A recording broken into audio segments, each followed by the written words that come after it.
আজকে খালেদা জিয়ার ছেলে সারে পাশ করতো না। আবেগ যদি না থাকতো জামাতে ইসলাম এখানে পাশ করতো না। ভালোবাসা আবেগ আছে দেখে আপনারা আজকে বসে কথা বলতে পারতেছেন। বাড়িওয়ালাদের কথা বললেন, তারা সারাদিনে কয়বার নিচে নামে ভাই?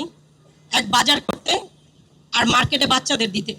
হোপ স্কুল বলেন, ইন্টারন্যাশনাল স্কুল বলেন, এটা কিভাবে জনপ্রিয়তা হয়েছে? আমাদের 10 জন দোকানদারের মাধ্যমে।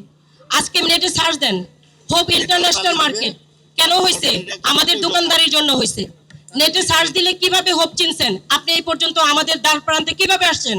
হোপ আজকে জনপ্রিয় একটা ইন্টারন্যাশনাল মার্কেটের মতো জনপ্রিয়তা হয়েছে, যার কারণে আপনারা দৌড়ায় আমাদের কাছে চলে আসছেন।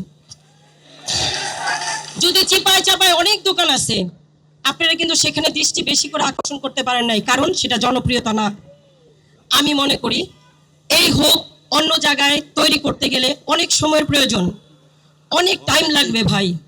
আমার কাছে সবার পক্ষ থেকে আমার একটা আকর্ষণ, হোপে আমরা যারা আছি আপনি তাদেরকেই রাখেন, দোকান পরিসরে কমিয়ে দেন, ছোট করে দেন, মেন রাস্তার দোকান উঠায় দেন, যেখানে মানুষের চলাচলে কষ্ট হয় সেগুলো উঠায় দেন।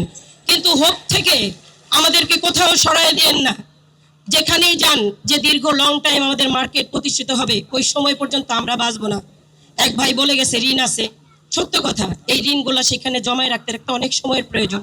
বাড়িওয়ালাদের বাড়ার 4 তলায় 5 তলায় বসে থাকে, ফ্যান চালা রাখে, বাড়ির বাইরে অসংখ্য টপ আছে ভাই। আপু এটা আবেগের জায়গা না, এটা ভাই সলিউশন করতে আবেগ ছাড়া কিছু হবে না ভাই। আপনারা যে শুনে প্লিজ, আপনারা একজন যেই কথা বলেন, বক্তব্য দেন, একটু ভালো লাগে সবাই তালি দেয়, আবার একইভাবে তার উল্টো বক্তব্য দেয়, সেখানেও তালি হয়। বাট এখানে সলিউশন করতে হবে, এখানে আবেগের জায়গা নয়। আপনার কোনো ক্ষতি হোক আমি বলি, আমরা চাই না।